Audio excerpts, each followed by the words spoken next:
You are a young dragon knight, the love child of Rivellon's first emperor Sigurd. Alas, your father was brutally murdered by his own sons and daughters, and now they're waging a bloody war for the throne. This ship you're on, the Raven, has been given to you by the wizard Maxos, for he is certain that you are the only one who can reunite the Empire and establish peace once more. We are now on the bridge of the Raven, where you will plan your conquest. Before diving into that, though, there is much more to be done on board. So, let us proceed to the throne room, where the council gathers to address important political, economical, and sociological problems.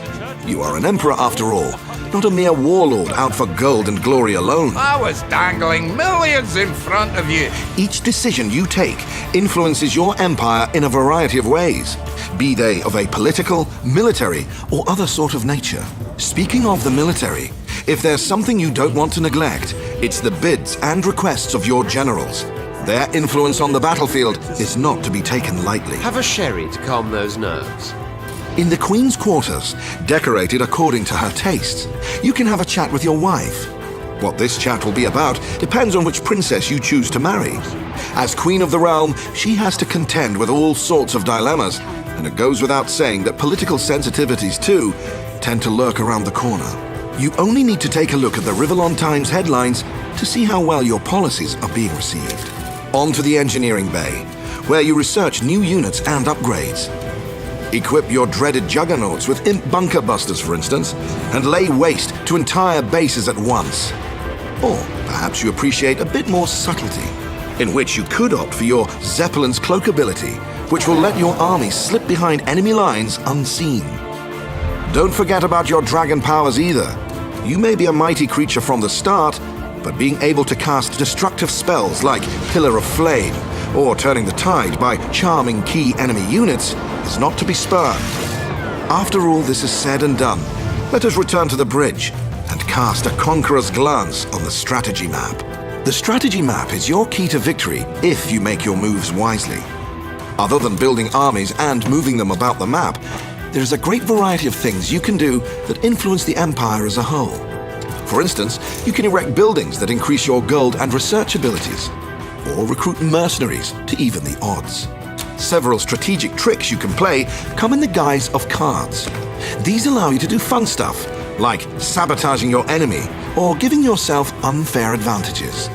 Inevitably, combat will be in the offing, though you can choose to let your generals or the Imperial Army do the dirty work for you. Nothing beats spreading your wings yourself and leading your troops into battle.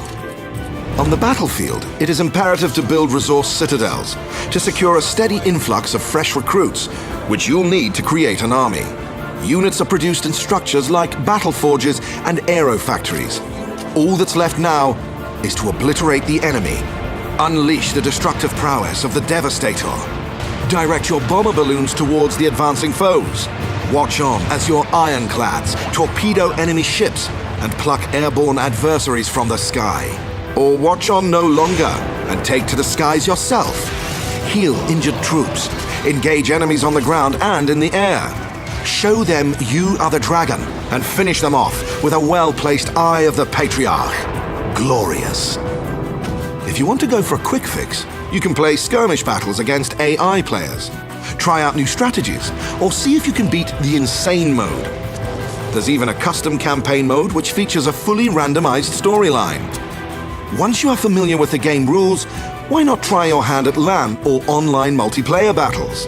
You can of course play skirmish matches, but the multiplayer takes on a whole other dimension when you play a campaign with or against others. You can even change the game rules to your liking. When you've got the hang of it, try playing on our ranked servers, and your battles will count towards your score on the global leaderboards. Not only will you be matched with players of equal skill, you will also earn bragging rights once you hit the Major League. Larian Studios presents Divinity, Dragon Commander. Command massive armies. Become the dragon. Master the art of war. Forge an empire. All hail the dragon. Hail! Hail! Yes, well, hail.